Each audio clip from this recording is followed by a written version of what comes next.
საღამოშიდობისაგ მადლობთ რომ გიყურებთ. გადაცემას ბიუჯეტის შესრულებაზე საუბრით დავიწყებთ. ერთი შეხედვით მარტივი თემაა. ყველაფერი რიცხვებშია გაწერილი და შესრულება არ შესრულების საკითხი მარტივ შედარებამდე მიდის. თუ მიღებული შემოსავლები ემთხვევა გეგმაში გაწერილს, ესე იგი ბიუჯეტი შესრულებულია. თუ ნაკლებია გარღვევაა, თუ მეტი გადაჭარბება. სულ ეს არის, თუმცა ჩვენთან ყველაფერი განსხვავებულადაა და ამიტომ უკვე თითქმის ერთი კვირაა ყოფილი და ახლანდელი ხელისუფლების წევრები დაუსრულებლად კამათობენ შესრულდა თუ არა 2013 წლის პირველი კვარტლის ბიუჯეტი. და ზოგადად რა ხდება ქართულ ეკონომიკაში. ყველა ამ საკითხზე მატრიცაში ეკონომიკის მეცნიერებათა დოქტორი ლადო პაპავა.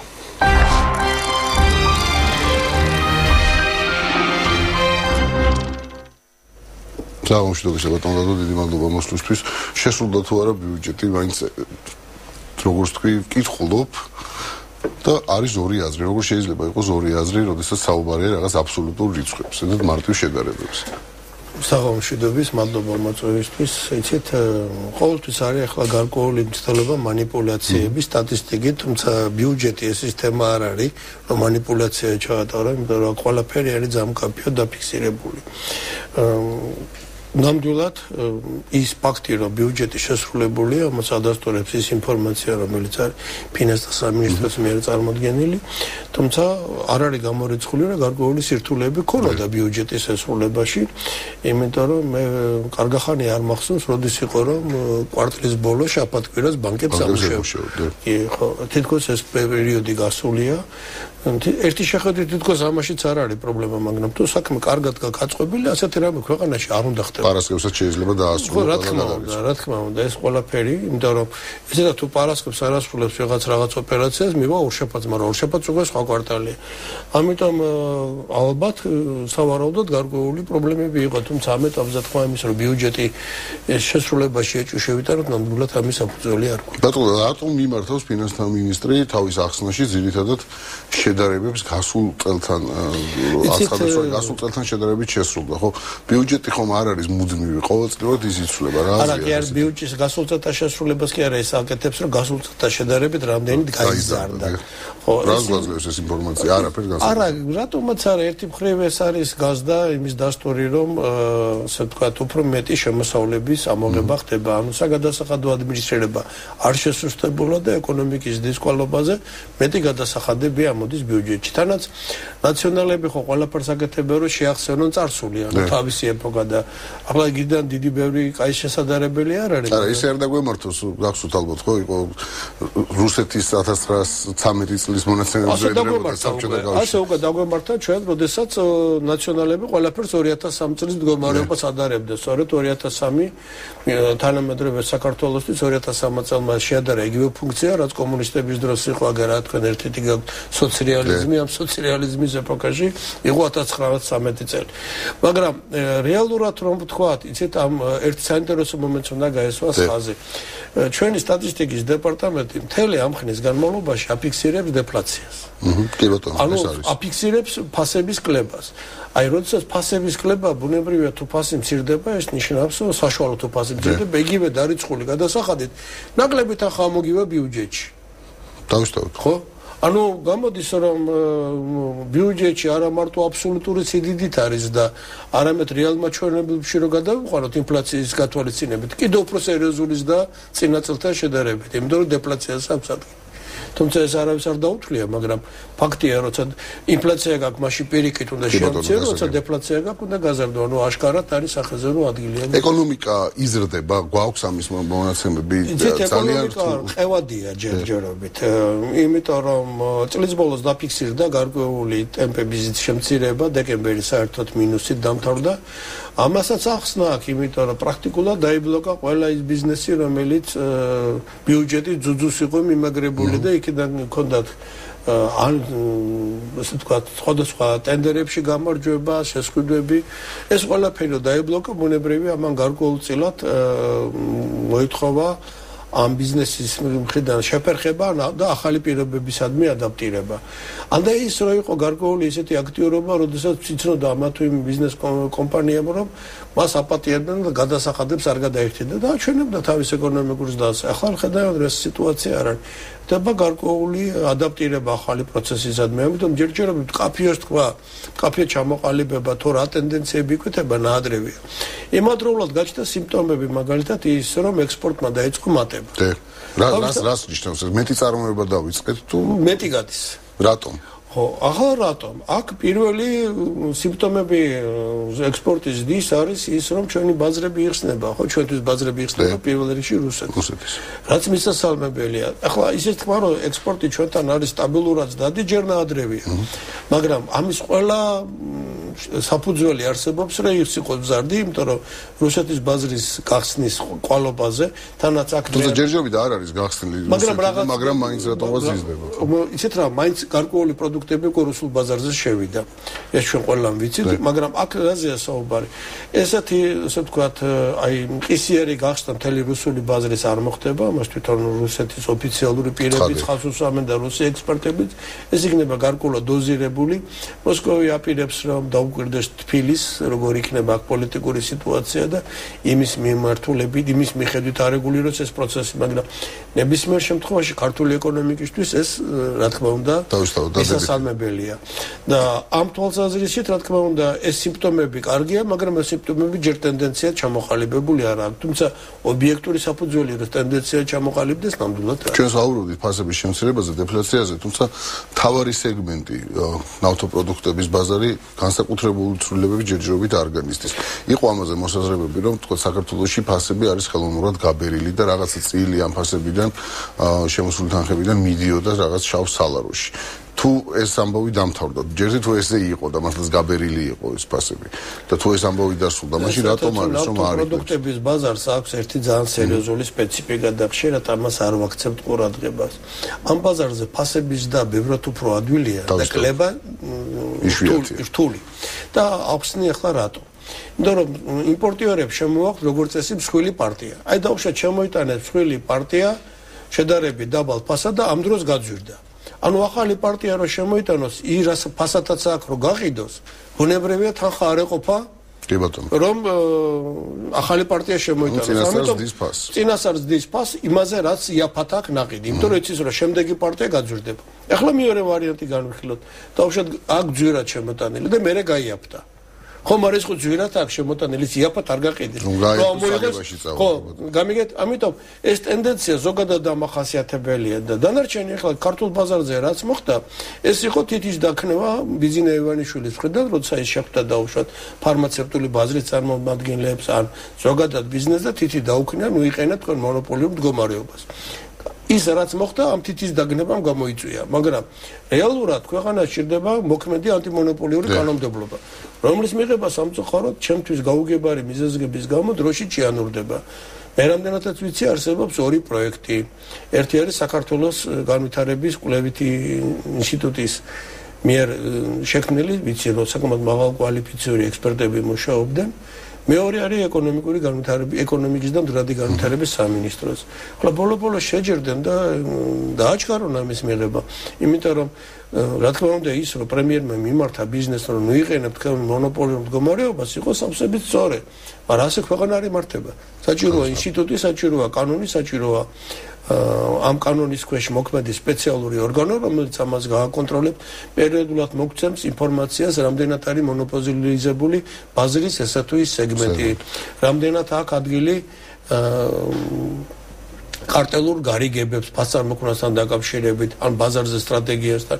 ასეთი რამე ჯერჯერობით ქვეყანაში არ ხდება, ხოლო შესაბამისი ცვლილებების შეტანა ანტიმონოპოლიურ კანონმდებლობაში რატომღაც დროს ჭირდება. თქვენ თვლით რომ რაღაცა პროცესები დაგვიანებულია? რა თქმა უნდა, აი პირველი თუნდაც ეს რაზეც ველაპარაკეთ, ეს ახლა განაის არ არის დაგვიანებული დენის და ნაგვის გათიშვა ერთმანეთისაგან, რა საჭირო იყო. ჩემ დღესაც გაუგებარია, დიდი მადლობა ქალბატონ თინა ყიდაშვილს, რომელმაც ეს გააკეთა, მაგრამ რაც სჭირდებოდა მას ამდენი დრო ნამდვილად არ მისმის და რატო ჭიანურდება ბოლო-ბოლო მათი ერთმანეთისაგან ჩამოცილება. ხო, ასე კოაბიტირებულები როდემდე უნდა იყოს დენი და ნაგავი. რა შეიძლება იყოს მიზეზი ამგვარი დაგვიანების? ყველა მიმართულებით რაზეც საუბრობთ ხოლმე, თქვა ექსპერტებთან ხშირია რომ თავთავიან სფეროში ისინი საუბრობენ რომ აი ეს უფრო სწრაფად შეიძლება დაგაგებინოს. იცით შეიძლება ერთი მიზე ამას კონდეს ერთი ასეთი ახსნა. პრაქტიკულად ძალიან ბევრ სტრუქტურაში და ეს ახლა სამართალდამცავ სტრუქტურებში რომ ასე მე მგონია თელმა საქართველოს გაიგო, მაგრამ ეკონომიკურ ბლოკში ციგივია. ძველი კადრები. ანუ ის კადრები, რომლებიც დაუშვათ სააკაშვილის მთავრობების დროს ბლოკავდა საქართველოს ევროკავშირთან დაახლოებას, ბლოკავდა თავისუფალი ვაჭრობის რეჟიმის მიღწევას და ამის გამო ბლოკავდა ანტიმონოპოლიურ კანონმდებლობას და სურსათის უნებლობის სისტემის დამკვიდრებას, დღეს ზუსტად იგივე ხალხი ახლა ჩართულია ამის დაჩქარებაში. ესე იგი, მისი დაჩქარება ნიშნავს, რომ მათ უნდა აღიარონ, რომ დანაშაულს ჩადიოდნენ მთელი ამ წლების განმავლობაში. ბუნებრივია, რომ ის ამას არ აკეთებს და რაღაც გაუგებარი სიტუაცია გვაქვს. და თანაც ეს ის ხალხი, ვინც ამას ბლოკავდა თავის დროზე, განსაკუთრებული ეკონომიკური კომპეტენციით ნამდვილად არ გამოირჩეოდა. ამიტომ ეს ის შემთხვევა არ არის ბატონმა ბიძინამ რო თქვა, რომ კომპეტენტური ხალხი უნდა დავტოვოთ. ხო, სწორედ ის ხალხია დარჩენილი, რომელიც სააკაშვილის მთავრობების დროსაც არაკომპეტენტურობით გამოირჩეოდნენ და დღესაც ზუსტად იგივე არაკომპეტენტურობით აგრძელებენ თავის საქმიანობას. ახლა ამისთან ხალხისგან მე ნამდვილად არ მოველი, რომ რეალურად შედეგი იყოს. ახლა ერთი არის დავუშვათ, ჩვენ ხედავთ რა ხდება, როდესაც სამართლის აღდგენის პრობლემებია დროში გაჭიანურებული ან შეფერხებული, ხო?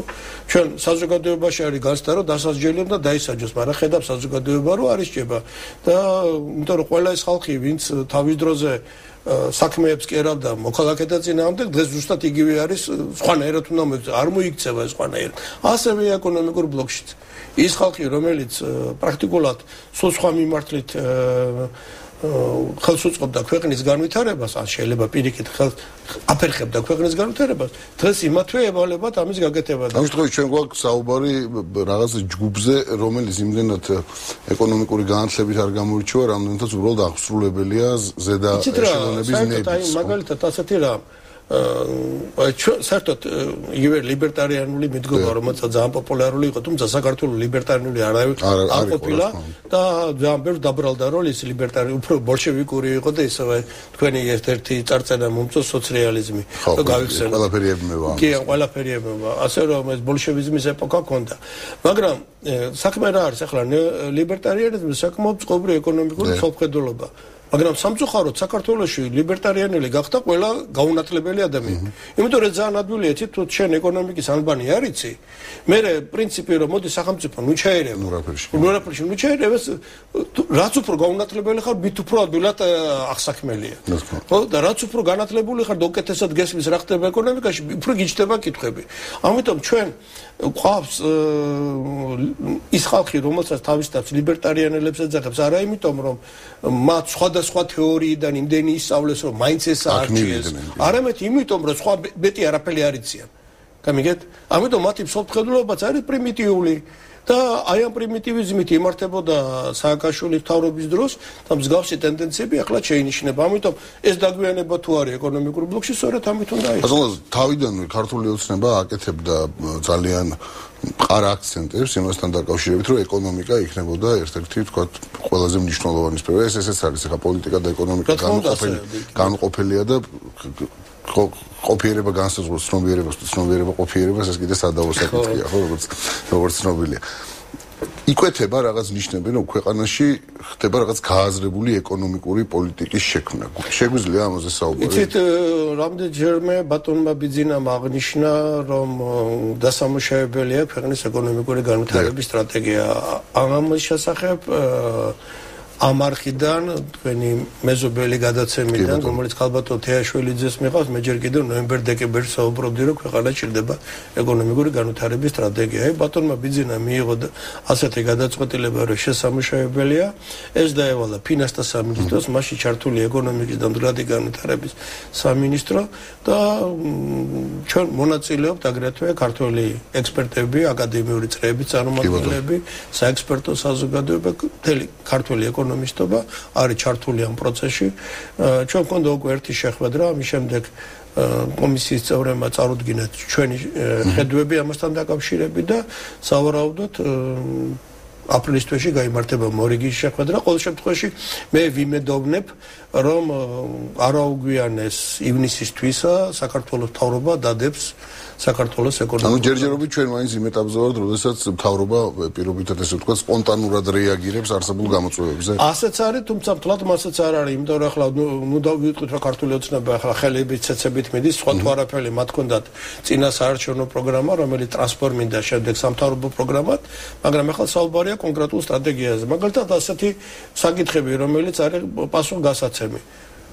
თუ მიდის საქართველოს ევროკავშირისაგან, რომ უნდა ქონდეს ევროკავშირის თავისუფალი და ყოვლის მომჭველი სავაჭრო რეჟიმი, ეს ნიშნავს, როდის რა არის ამისთვის გასაკეთებელი, ვინ არის ამაზე პასუხისმგებელი.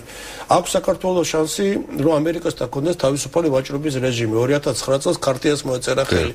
მაგრამ თუ ბრიუსელიდან ის მაინც ვიცით რა გთხოვენ, ვაშინგტონი რა გთხოვ, ჯერ არ გაგვირკვევია და ერთი რამე, ვაშინგტონია ვერ იქნება ამის ინიციატორი და აჩქარეთ, ეს ჩვენ უნდა ვთხოვოთ. შემდეგ საქართველოს რუსეთის ეკონომიკური ურთიერთობები, ეს ყველაფერი ერთმანეთში როგორ ჯდება.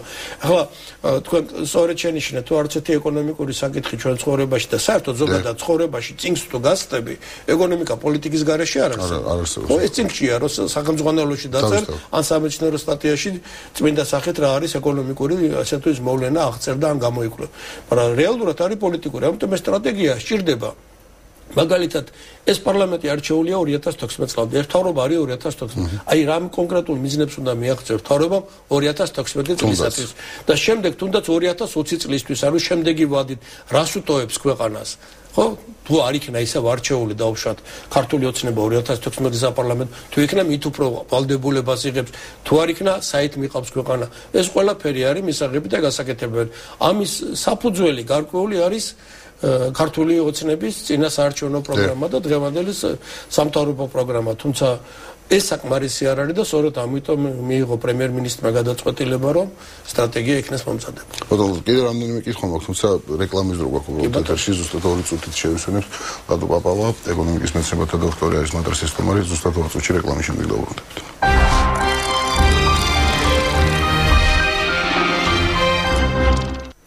ეკონომიკის მეცნიერებათა დოქტორი ლადო პაპავა მადრისის სტუმარი, საუბრობთ საქართველოში არსებულ ეკონომიკურ ვითარებაზე. ბატონო ლადო, მინდა გითხოთ სამთავრობო პროგრამებზე, რომლებიც უკვე მოქმედებს ეკონომიკის თვალსაზრისით და მათ შორის ყველაზე მნიშვნელოვანი ალბათ სოფლის მეურნეობის პროექტია. პროექტი დიდია, საკმაოდ რთულია, როგორც მე მივხვდი და ძალიან ბევრი განსხვავებული მოსაზრება არსებობს ამასთან დაკავშირებით, რომ ესე უნდა გაკეთებულიყო ეს თუ რაიმე სხვა გზით. იქნება ასეთი პროექტისგან ის შედეგი, რასაც ველოდებით, თუ ეს მართლაც წყალში გადაყრილი ფულია და განსაკუთრებულ ეფექტს არ უნდა ველოდოთ. ძალიან მნიშვნელოვანი კითხვებია, ახლა ნამდვილად არ ვთვლი ჩემ თავს იმდენად კომპეტენტურად, რომ ყველამაზე ერთ მნიშვნელოვანი პასუხი გაგცეთ. მაგრამ მოდით შევხედოთ ასეთ რამეს. რამდენი ქონდა დრო მთავრობას იმისთვის, რომ ეფიქრა დაუშვათ სასოფლო სამეურნეო პროგრამაზე. ერთი თვე პრაქტიკულად. არა, რატო 2-3 თვე ქონდა, მაგრამ ეს მცირე დრო იყო, იმიტომ რომ სხვა თუ არაფერი საგაზაფხულო სამუშაოებია და ამავდროულად. ოქტომბრის მერე ახლა დაუშვათ იქ საინვესტიციო ფონდებზე რომ გაუგებრობაა და არავინ არაფერი არ იცის. ამან შეიძლება თავისთავად ცუდია, მაგრამ ნუ ახლა ხნათესვასთან ეს კავშირში არ არის და ახლა თუ გაუშვებ გაზაფხულს დამთავრებულია. ამიტომ შევხედოთ ასე, ბოლო რამდენიმე წელია საქართველოში სოფლის მეურნეობა არის ჩამდგარი. ერთ ჰიბრიდულ სიმინძეს შეაცდინეს ხალხი პატარა აფორიაქეს და ისიც კატასტროფით დამთავრდა. დანარჩენი პროცესი არის ჩამდგარი, ხო? აი ამ ვითარებაში დღეს უკვე დაიწყო ქმედება. შედეგი ამას ნებისმიერ შემთხვევაში ექნება დადებითი. თუმცა არ არის გამორიცხული შეცდომები, მაგრამ რაჯობია გაკეთდეს საქმე და თუნდაც შეცდომი თუ საერთოდ არ გაკეთდეს.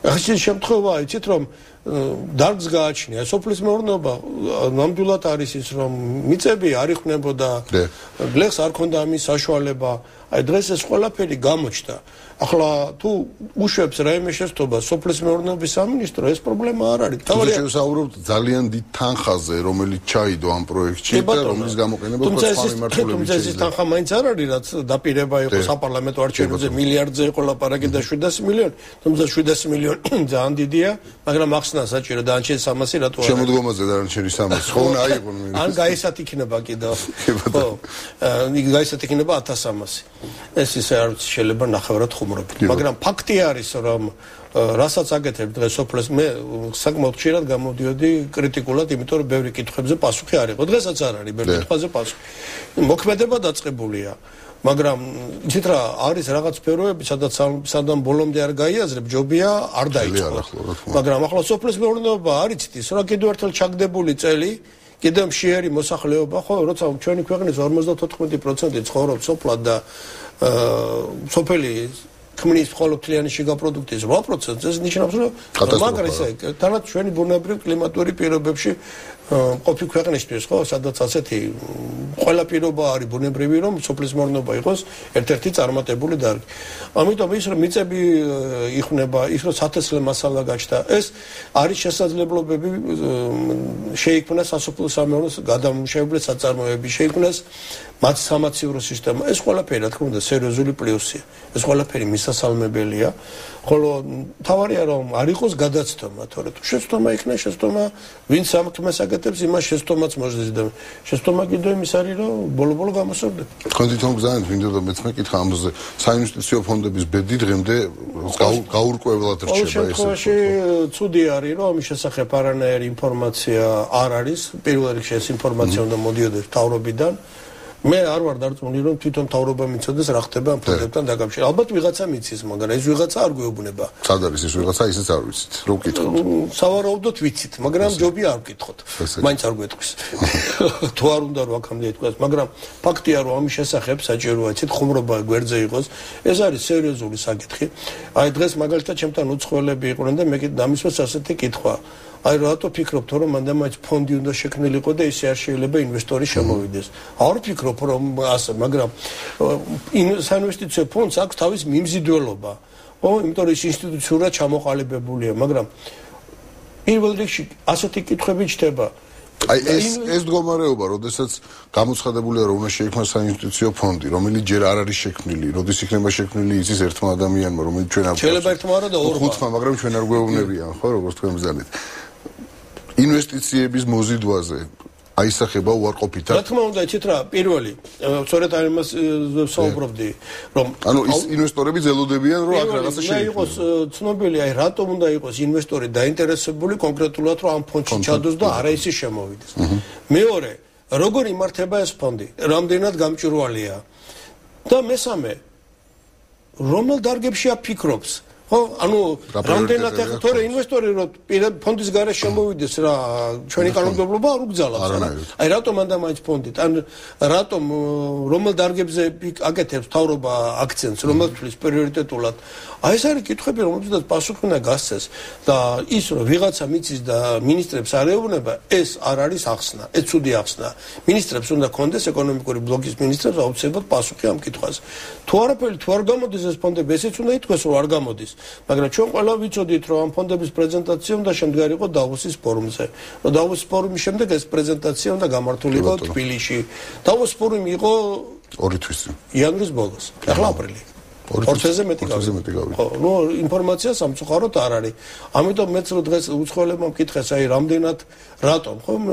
მე ზუსტად ის კითხვები მაქვს, რატომ? ჩვენ ხედავთ რომ პერიოდულად თქვა პრემიერ-მინისტრი ან შესაბამისი მინისტრები ხვდებიან ადამიანებს, რომლებზეც ვიცით რომ ისინი არიან ძალიან მსხვილი უცხოური კომპანიების წარმომადგენლები და შესაბამისად საუბარი მიდის რაღაც ინვესტიციებზე, თუმცა რეალური სურათი თვითონ ინვესტიციების თვალსაზრისით ჯერჯერობით საკმაოდ მწირია, როგორც ეთქობა სიურპრიზი გვიმზადებენ და მე გამიხარდება, კარგი სიურპრიზი თუ იქნება, თქვენც გაგიხარდება სრულიად საქართველოს. საერთოდ ადამიანებს ჩვევია რომ გვინდა რაღაც სიურპრიზები იყოს, ეგრე კაი სიურპრიზი ამზადებენ და არ უნდა ვიცოდე და მე ერთად ყველა მთელ საქართველოს გავიხარებთ. ანუ არის ეკონომიკაში მაინც პროგნოზ თქო თეთრი ლაქები თუ ბნელი ლაქები. არა, ასე არ ვიტყოდი, იცით არის პასუხგაუცემელი კითხვები და არის გარკვეული ახლა ის რაც თქვა ფინანსთა სამინისტრომ რომ დავუშვათ პენსიების დარეგულირება მოხდებოდა 1 აპრილიდან მოხდა. მე მჯერა რომ აუცილებლად 1 სექტემბრიდან მოხდება პენსიების შემდგომის და მე მაგალითად დადებითად ვაფასებ იმ თანამშრომლობას რომელიც ჩამოყალიბდა მთავრობასა და ეროვნულ ბანკს შორის. იმიტომ რომ ქვეყანას მაკროეკონომიკური სტაბილურობა სჭირდება, აქ ქიშფობა, აქ სიტყვა კოაბიტაცია ბრიყული სიტყვა. ესენი ერთი გუნდი უნდა იყოს თავისი შინაარსიდან გამომდინარე, იმიტომ რომ ქვეყანას ასე სჭირდება. ხო, ეს კოაბიტაცია პოლიტიკოსებს მიცეთ, მაგრამ ეკონომიკაში ესეთი რაღაცები ჩვენ არ გვჭირდება. ამიტომ ამას დადებითად ვაფასებ. ის რომ საკმაოდ ღია ფინანსთა სამინისტრო საკმაოდ აქტიურია, უშვებს თუ არა შეცდომებს? ჩემი აზრით უშვებს. ალბათ. ხო, მე ალბათის გარეშე შემიძლია ვთქვა, რომ ფინანსთა სამინისტრო შეცდომებს უშვებს ყოველგვარი ალბათის გარეშე, მაგრამ იცით საქმე რო კეთდება ეს შეცდომები რამდენად დრამატულია ეს გამოსწორებადია მე უფრო მირჩევნია ასეთი სიტუაცია რომ ხედავდე საქმე კეთდება და თუ შეცდომა არის ეს გამოსწორებადია ვიდრე სიტუაცია როდესაც ხედავ რომ რაღაცა აი გაუგებრობაა და გვაქვს ჩვენ დღეს ასეთი სტრუქტურები ასეთი სამინისტროები რომელიც აი რო არ მყავდეს რა შეიცვლება მაგალითად მოდი თვითონმა ტელემაყურებელმა თვითონ დაფიქრდეს აი რომელი სამინისტრო რო არ კონდეს ქვეყანას რა შეიცვლება და თვითონ გამოარკვიოს. რა ვიცი, ხომ მე მკითხავ საერთოდ ბევრი სამინისტრო შეიძლება თქვენი აზრი მაინტერესებს. ეს ასე პლატფორმი არ არის რომ ყველა გაუქმდეს. არა, ყველას არ ვარ. ხო, აქ ჯობია შეიცვალოს ბირთვი, შეიცვალოს ხედვა, მაგრამ ლოგიკურად ჩდება კითხვა, თუ არაფერი არ კეთდება ამა თუ სტრუქტურიდან, რასაც ჭიროა სტრუქტურა. ბატონო, ერთი კითხვა მაქვს, კიდევ ესე დიდი კითხვა, საბანკო სექტორთან დაკავშირებით. საბანკო სექტორი ბოლო წლების განმავლობაში და ეს გამოჩნდა, პრინციპში მაინც ჩამოყალიბდა და არა რაღაც დამოუკიდებელ სისტემად, როგორც ეს უნდა იყოს. არამედ მაინც რაღაც და გარკვეულწილად იყო მიბმული მთავრობაზე, ხელისუფლებაზე. ეხლა ეს თითქოს იცვლება, მაგრამ რას მოუტანს ეს საბანკო სექტორს და რა ჩანს? ყველაზე ცუდი არის საბანკო სექტორის პოლიტიზაცია. იყო პოლიტიზებული პირდაპირ. კი, ნუ ახლა ის რაც ქართულ ბანკთან დაკავშირებით მოხდა, ეს რა თქმა უნდა, ეს უბალო შეცდომა არ არის. უფრო მეტიც როგორი რეაქცია ქონდა სხვა ბანკებს 2 წლის მანძილზე მოხდილი ბოდიშს. ყოველ შემთხვევაში ერთი რამეა, მე ამას ყოველთვის ხაზს უსვამდი, იცით? ბანკებმა შეიძლება რეაქცია თვითონ არ მისცენ, იმიტომ რომ მარტივი მიზეზის გამო რომ ბანკები არ არიან პოლიტიკური ორგანო, მაგრამ ბანკების ინტერესს უნდა იცავდეს საბანკო ასოციაცია. და ბანკებს უნდა მოეთხოვათ საბანკო ასოციაციისაგან რო ხმა მოიღეო. ხო ისინი არ არიან წევრები, ისინი არ აფინანსებენ. მათ შექმნილია დამხმარე. და შემდეგ ახლა გავაგრძელებ ამ თემას, რადგანაც ეს წამოწიეთ. კი, მაგრამ ახლა თითქოს პოლიტიკური წნეხიდან განთავისუფლდა რამდენიმე ბანკმა განცხადება გააკეთა ქართულ ბანკთან დაკავშირებით. მაგრამ ამ თავიანთ სტრუქტურას, რომელიც მათ ინტერესებს უნდა გამოყატებდეს, საბანკო ასოციაციას, ან დაშალონ საერთოდ ახალი შექმნა, ან რაღაცა შეცვალონ, ხო არ შეიძლება ასე გრძელდებოდეს, ხო? ეს ტრაჩოფილი სტრუქტურა, რომელიც უნდა იყოს უშუალოდ შრომავალი პოლიტიკასა და საბანკო სექტორს შორის ეს სტრუქტურა დღეს არ აფუნქციონირებადია და ნამდვილად არ მესმის თვითონ ბანკები რატო პასიურობენ. აქ ეროვნული ბანკი ვერ იაქტიურებს, ეს მის საქმე არ არის. აქ რო იაქტიუროს ეს უარესია. აქ პირველ რიგში ბანკები, მსხვილი ბანკები, რომელთაც აქ საკმაოდ დიდი გამოცდილება საბანკო საქმიანობის, რომელთაც უნდათ რომ ისინი არ იყვნენ პოლიტიკაში ჩართული, მათ ინტერესებს ხო სწორედ საბანკო ასოციაცია უნდა იცავდეს. არ უნდა საბანკო შექმნან რაღაც სხვა რაღაც ახლებური, სადაც ყველა ბანკი იქნება. ხო, დღეს მაგალითად ვიცით, რომ საბანკო ასოციაციიდან გასულია ქართულ ბანკი. არ შეიძლება რო გავიდა, მესმის რატომაც გავიდა, მაგრამ როდემდე უნდა იყოს ასე, ჩვენ გქონდეს ასოციაცია, რომელიც თურმე ყველა ბანკს არ მოიცავს. ასოციაცია, რომელიც ბანკების ინტერესს არ იცავს. ხო? ახლა აი ეს საკითხი რატო არ წყდება, ახლა ამასაც მოდი, რა ქვია, ჩვენ ხელისუფლებას მოვდავაბრალებ. ეს თვითონ ბანკების გადასაწყვეტია. ძალიან დიდი მადლობა ბატონო ლადო პაპავა, ეკონომიკის მეცნიერებათა დოქტორი, იყო მატრიცის სტუმარი, გადაცემის შემდეგ ნაწილში თავისუფალი საქართველოს საარჩევნო შტაბის ხელმძღვანელი დიმიტრი ლორთქიფაინძე, რეკლამის შემდეგ.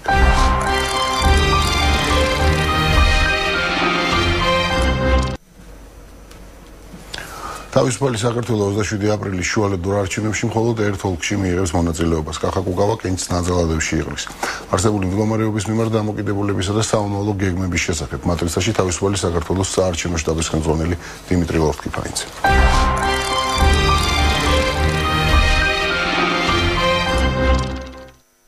საგამშვიდობისა ბატონო დიმიტრი, მადლობა მოსვლისთვის. პირველ რიგში მინდა გითხოთ მაინც არჩევნებთან დაკავშირებით, თუმცა სადოთ მე განვარსოთ უფრო თემები. რატომ მხოლოდ ერთ ოლქში ეს ფინანსურ პრობლემებთან არის უფრო დაკავშირებული, თუ ჩათვალეთ, რომ თქვა მთელი ძალების მობილიზება ჯობს მხოლოდ ერთ უბანზე და სხვაგან თქვა არ ღირს. მადლობთ მოწვევისთვის ბატონო გოგი, მივესალმები ჩვენს მსმენელს და მაყურებელს. ერთ ოლქში იმიტომ რომ პარტიის მწირი რესურსებიდან გამომდინარე ჩვენ ვერ მივეცით ჩვენ თავს იმის ფუფუნება რომ სამივე ოლქში ყოფილიყო წარმომადგენელი. რა თქმა უნდა, ფინანსები მნიშვნელოვან როლს თამაშობს საერთოდ პოლიტიკური სუბიექტის წინასაარჩევნო კამპანია, რა თქმა უნდა, ორ ძირითად სიფრთხეს ეყრდნობა, ეს არის ფინანსები და ეს არის მედია მხარდაჭერა. მინდა განსაკუთრებული სიხარულით აღვნიშნო, რომ შუალედური არჩევნები, განსხვავებით ყველა სხვა აქამდე არსებული არჩევნებისა, ტარდება მედია სერიოზული, ეს თქვა მედია მონაწილეობით და ჩვენ რამდენიმე დღეა უკვე აქტიურ საარჩევნო კამპანიაში ვიმყოფებით და ხვდებით საზოგადოების წარმომადგენლებს, ხვდებით სხვადასხვა სოციალურ ჯგუფებს და მედია წარმომადგენლები პრაქტიკულად ყველა ამ შეხვედრას აშუქებენ და ეს ძალიან სასიხარულოა. უბრალოდ მინდა ვთქვა, რომ ეს უნდა იყოს პარიტეტულ საწყისებზე და აბსოლუტურად ყველა საარჩევნო სუბიექტი უნდა სარგებლობდეს თანაბარი დროის რესურსით და მე ამ შემთხვევაში ვიქნებოდი დამცველი ყველა სუბიექტის, 11-ვე სუბიექტის, თუ კი ვინმეს გააჩნია რაიმე პრეტენზია ამ მიმართულებით. თუმცა აქვე მინდა ყველას მოუწოდო, ვისაც პრეტენზია გააჩნია ამ მიმართულებით, რომ საინფორმაციო სააგენტოები მედია ზოგადად ღია ნებისმიერი მათთაგანისთვის და მინდა რომ ვთქვათ უსურვო მათ თუ კი ესეთი პრეტენზიები არსებობს თავად გააკეთონ განცხადება. ნებისმიერ შემთხვევაში მეც შემიძლია ნებისმიერ არჩევნებში მონაწილეს დავუყიდე ჩვენი ეთერი მისთვის დაკავშირებით. რაც შეეხება ბატონ კახაკუკავას მონაწილეობას ჩვენ გავაკეთეთ განცხადება, შეიძლება საზოგადოების ფართო წარმომადგენლებისთვის ეს არ არის ფულად ბოლომდე მკაფიოდ მოსმენილი, კიდევ ერთხელ მინდა გავიმეორო, ჩვენ ორი ადამიანი ვიღებთ ერთდროულად პასუხისმგებლობას ნაძალადების რაიონზე. თქვენ მოგეხსენებათ, რომ კომუნიკაციის კუთხით გარკვეული პრობლემები შეიქმნა მას შემდეგ, რაც მაჟორიტარი დეპუტატების 10-ვე საარჩევნო ოლქიდან გადასვლასთან დაკავშირებით შეწყდა მათთან პირდაპირი კონტაქტი, მაჟორიტარი დეპუტატის ბიურო, ფაქტიურად ბიუროს წარმომადგენელი არ არის საკმარისი მხოლოდ იმისთვის, რომ მოსახლეობის პრეტენზიები, მათი წერილები, მათი საჩივრები იქნეს მოსმენილი. გამომდინარე იქიდან, რომ როგორც კახას მიმართ, ისე ჩემს მიმართ ცნობადობა საკმაოდ მაღალია და მე ველოდი რომ თქვენს მიიღებდით არჩევნებში მონაწილეობას, აქედან გამომდინარე უფრო მატულობს. მივიღეთ ესეთი გადაწყვეტილება. კახა იქნება უშუალო წარმომადგენელი ნაძალადების რაიონის ამომრჩევლისა პარლამენტში და პარლამენტის ტრიბუნიდან გააჟღერებს ყველა იმ ინფორმაციას, კიდევ ერთხელ ვიმეორებ, რაც იქნება შემოსული, თქვათ, როგორც საჩივრების, ისე საკანონმდებლო წინადადებების, ზოგადად რაციონალური წინადადებების დონეზე მის ბიუროში და ამ შემთხვევაში მე ვიღებ პასუხისმგებლობას, რომ არა კვირაში ერთხელ ან ორჯერ ან სამჯერ, არამედ ყოველდღიურ რეჟიმში 8 საათიანი სამუშაო გაიხსნება რაღაც მუდმივი ოფისი, 8 საათიანი სამუშაოს გრაფიკით მოვემსახურები ამომრჩეველს, მათი რიცხვი არ არის მცირე, ნაძალადების საარჩევნო ოლქი უფრო მეტი ამომრჩეველია ნაძალადების საარჩევნო ოლქში, ვიდრე იგივე ქუთაისის საარჩევნო ოლქში. 132,000 ამომრჩეველი. 180,000 ახლა. და 99 საარჩევნო უბანი. Რა თქმა უნდა, უდიდესი პასუხისმგებლობა, ამიტომ ჩვენ გადავწყვიტეთ, ჩვენი გამარჯვების შემთხვევაში დავპირდეთ ჩვენს ამომრჩევლებს, რომ 24 საათიან რეჟიმში იყოს მუშაობდეს ცხელი ხაზი ავტომობილსახურის დონეზე, რაც შემკრებ კოლექტორში მიყრის თავს და შემდგომში ჩემი პირადი პასუხისმგებლობა ის იქნება, რომ ბატონ კახას მივაწოდო ქუთაისში ყველა ის ინფორმაცია, რომელიც უკვე ტრიბუნაზე გაჟღერების ღირსი უნდა გახდეს. კიდევ ერთხელ ვიმეორებ, ერთი ადამიანის პრობლემაც რომ იყოს ძალზედ რეზონანსული და ძალზედ მწვავე და ძალზედ მტკივნეული. ჩვენ ვიღებთ პასუხისმგებლობას მისი საჯაროდ გაჟღერებისა უკვე საპარლამენტო ტრიბუნიდან. ბატონო, ერთი კაცი პარლამენტში თვლით, რომ ბატონ კახას მიმართ პატივისცემის მიუხედავად და ნამდვილად შემიძლია დაუდასტუროს პატივისცემა. თვითონ რომ ეს რაღაც საკმარისი და ანგარიში გასაწევი ძალა იქნება, როდესაც პარლამენტში არის ორი დიდი ესეთი რაღაცა კონგლომერატი, რომლებიც ბრძოლას არის. მე ვფიქრობ, რომ როდესაც ისეთ პერსპექტიულ და უკვე შემდგარ პოლიტიკოს ეხება საუბარი, როგორიც არის ბატონი კახაკუკავა, ნამდვილად ღირს. მე პირველ რიგში მინდა გამოვეხმაურო ბატონ პრემიერის და ბატონ პარლამენტის თავმჯდომარის სრულიად მართებულ მოთხოვნას იმასთან დაკავშირებით, რომ იურისტი უნდა იყოს წარმოდგენილი და ძალიან გამიკვირდა მართალი გითხრათ, 87 დეპუტატისგან შემდგარი უმრავლესობა არ უნდა განიცდიდეს იურისტთა დეფიციტს და კომუნიკაციის დეფიციტს და სამუშაო პროცესში მათი ნაკლებობა არ უნდა იყოს ესე მწვავედ დაყენებული, თუმცა აღმოჩნდა და მადლობა სხვათა შორის ბატონ დავით უსუფაშვილს, რომ მან ღიად ყოველგვარი დაფარვებისა და ქარაგმების გარეშე გააკეთა განცხადება და მადლობა ბატონ პრემიერს, რომელმაც პირდაპირ და ღიად დასახა ეს ამოცანა. და წარადგინეს კიდეც იურისტები, მაგრამ ჩვენ თვლით, რომ მხოლოდ იურისტი არ არის საკმარისი მართოს პოლიტიკური პროცესი საქართველოს პარლამენტიდან. და ამ შემთხვევაში პოლიტიკური მდგენელი, პოლიტიკური კომპონენტი იქნებოდა ძალიან მნიშვნელოვანი გასათვალისწინებელი გარემოება და ამ შემთხვევაში კახაკუკავა უნაკლოდ გამოიყურება.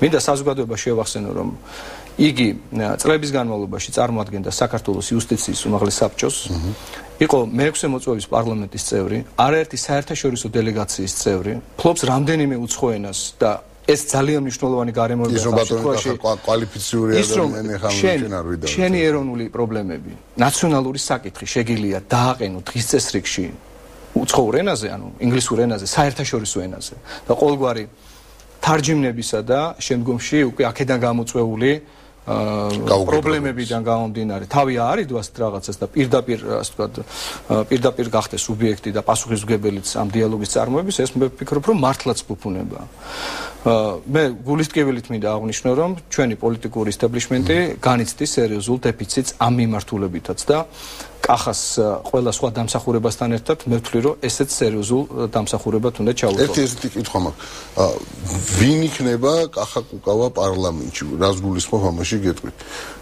სახრე ესე დავარქვა ოპოზიცია აი წარმოიდგინეთ თუ იქნება მაინც უმრავლესობასთან ერთად მოკავშირე უმრავლესო ეს ძალიან საინტერესო რაღაც ისე გამოვიდა რომ ქვეყანა ისე ორად გაიყო ყავს რაღაც პარტია რომელიც ხელისუფლებაშია და ყავს ოპოზიცია ძალიან კარგი კითხვაა ხო აი შუაში თითქოს აღარ დარჩა ადგილი აღარ არის გოგი ძალიან კარგი კითხვაა ვინ იქნება კახა პარლამენტში კახა კუკავა პარლამენტში ჩემი ღრმარწმენით ამ შემთხვევაში როგორც არა მისი შტაბის უფროსი და მისი ასე ვთქვათ პარტნიორი არამედ აი როგორც რიგითი ამორჩეველი ვაფასებ მოლოდინის დონეზე ეს უნდა იყოს თამასის მაღლა ამწევი პოლიტიკოსი რომელმაც არ უნდა მიცეს შესაძლებლობა გარკვეული კონიუნქტურიდან გამომდინარე მის კოლეგებს გნებავთ უმრავლესობიდან გნებავთ უმცირესობიდან რომ შეინარჩუნონ ეს მონოტონური ეს მონოგამია რომელიც მართლაც აი უკვე აღარც თუ დამღლელი არამედ სერიოზული ეჭვების გამოთქმის საფუძველი გახდა საზოგადოებაში და ეს იქნება კარგი გაგებით პროვოკატორი, რომელიც შეძლებს გააცოცხლოს პოლიტიკური პროცესი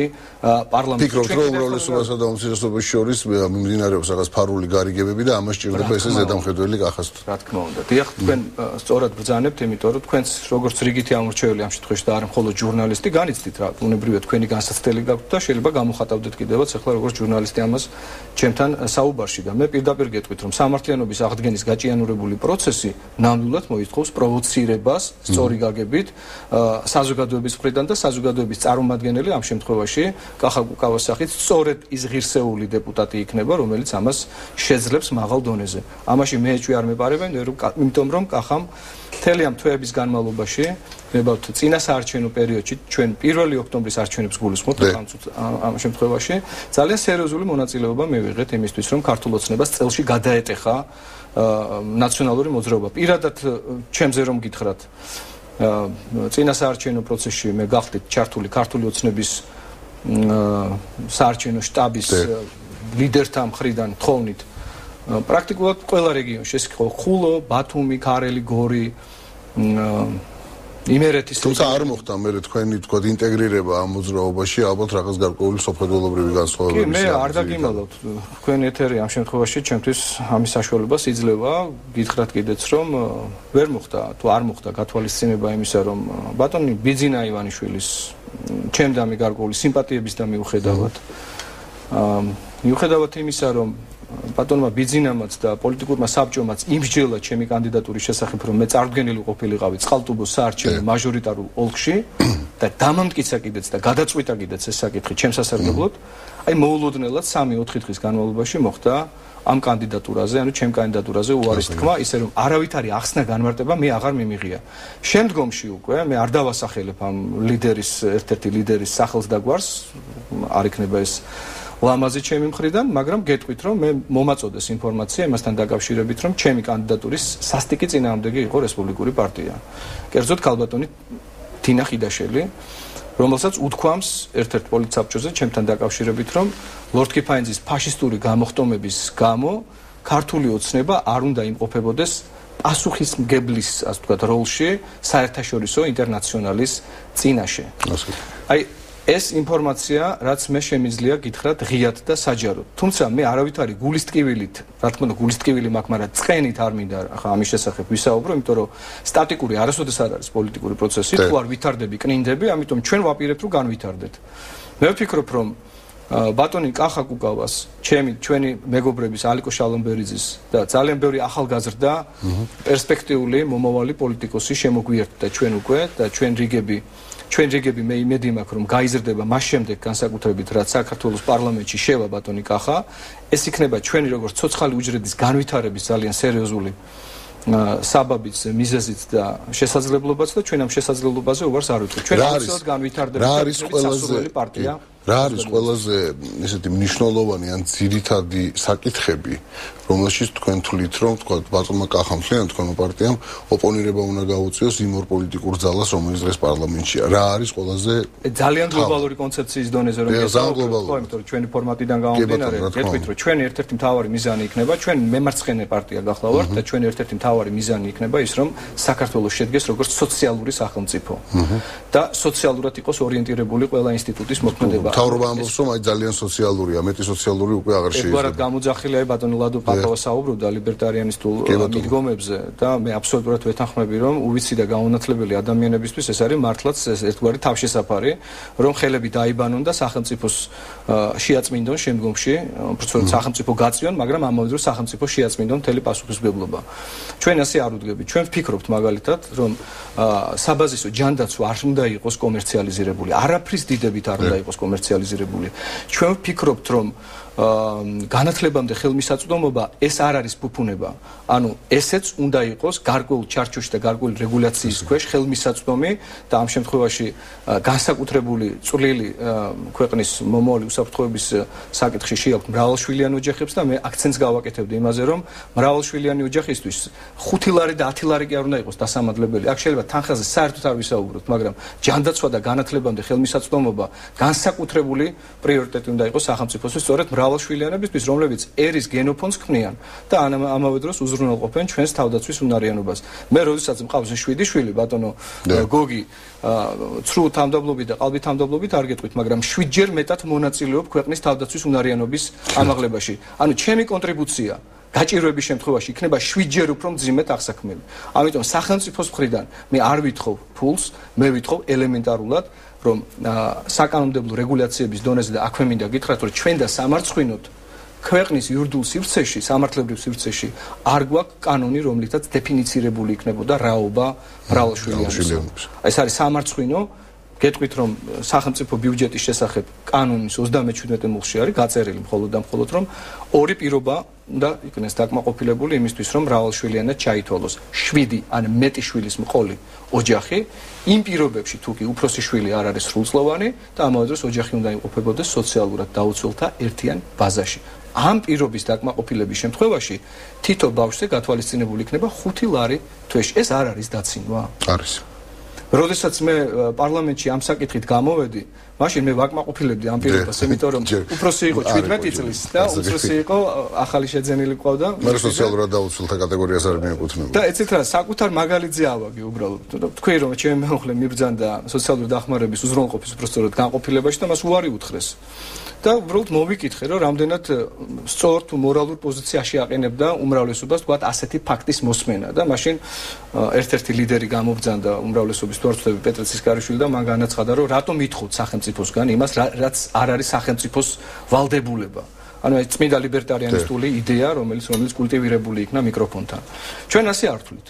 ჩვენ ვთვლით, რომ თუ ვაშენებთ საქართველოში ვაშენებთ დემოკრატიულ საზოგადოებას, რა თქმა უნდა, დემოკრატიული საზოგადოება, იგივე საფრანგეთის მაგალითზე რო ავიღოთ, ხომ, სოციალისტები მართავენ საფრანგეთს, მათ შექმნეს უზრუნველყვეს ყოველ შემთხვევაში დიდართა ხარჯზე ღარიბების და ღატაკების სტაბილური ცხოვრება, რომ ისინი დამშეულები არ იქნებიან და მათ ჯანდაცვის პრობლემების შექმნის შემთხვევაში არ ემუქრებათ ეს ძალიან ესეთი გლობალური თუნდაც იმათ ხარჯზე, ვისაც დეპარტიები ქვია, ვისაც 70% უწევს საშემოსავლოს გადახდა თავისი მოგებიდან. ეს ძალიან რთული საკითხი, ამაზე ჩვენ შეგვიძლია ვიდეო დავასრულოთ. არა, არ გედავებით, უბრალოდ გეტყვით, რომ ძალიან მძიმე შედეგები შეიძლება გამოიწვიოს ამას აბანეთს. პატრიოტიზმი ხშირად მოითხოვს მსხვერპლს სახელმწიფოს მართვაში და სახელმწიფოს მართვის თეორია ზუსტად ამას უნდა გულისხმობდეს, რომ ჩვენ მზად უნდა ვიყოთ ყველაფრისთვის, იმისთვის, რომ შევინარჩუნოთ სტაბილურობა, მაგრამ სტაბილურობა არა ღარიბთა და სოციალურად დაუცველთა ხარჯზე. აი ამის თქმა მინდა, რასაც აკეთებდა სააკაშვილი მთელი 9 წლის განმავლობაში და აი რუსულად უფრო კარგად ჟღერს ხოლმე რა პროცეს обнищания и выкуривания народа и собственной страны, ხო? აი მართლაც გაღატაკებისა და განდევნის პოლიტიკა მთელი ამ 9 წლის განმავლობაში რა მივიღეთ? 1,450,000 ადამიანი სოციალურად დაუცველი, 400,000 ადამიანი ფაქტურად სიღატაკის ზღვარსკმევთყოფი და 10,000-ობით ადამიანი უმწეო, განდევნილი, გაქცეული ადამიანები და ჩვენ წინასაარჩევნო შესაძლებლობა გქონდა რომ ერთი კვირა ყოფილიყავით ათენში, შეხვედრები გაგვემართა იქ ჩვენ საზოგადოებასთან და უბრალოდ სახტად დავრჩი, გოგი. ომონიას მოედანზე აი არ უჩანდა დასასრული ქართულ სახეებს. კი ბატონო. ქართულ სახელებს და ქართულ გვარებს არ უჩანდა დასასრული. და მე კიდევ ერთხელ მინდა გითხრათ, რომ აი მართლაც ერთიანი ეროვნული სიონიზმი გვინდა და რაღაც აი განსაკუთრებული პატრიოტული, ასე ვთქვათ, შეძახილი პოლიტიკური ტრიბუნიდან იმისთვის, რომ დავაბრუნოთ მთელი ჩვენი ქართველობა აქედან წასული და ქართველობაში გულისხმობ პოლიტიკურ ერს. ყველა იმ პატრიოტს, რომელიც ქართველია ის თუ არა ქართველია, გავიდა თავის სამშობლოდან იძულებით იმისთვის, რომ ერჩინა საკუთარი თავი და საკუთარი ოჯახის წევრები. ძალიან დიდი მადლობა ბატონ დიმიტრი, დიდი მადლობა მოსვლისთვის, წარმატებას გისურვებთ, იმედი მაქვს, რომ არჩევნებამდე კიდევ გვექნება საშუალება შეგხვდეთ თქვენ, ბატონ კახას და კიდევ ერთხელ. ძალიან დიდი მადლობა მოწვევისთვის. ძალიან დიდი მადლობა დიმიტრი ლოფიქოვიძე იყო მატრიცის სტუმარი, გადაცემა დასრულებულია ზუსტად 8-ზე. მეცხრე არხის პირდაპირ ეთერში თეაშველიძის ბიზნესის დრო, მე ხვალამდე გევშვიდობებით.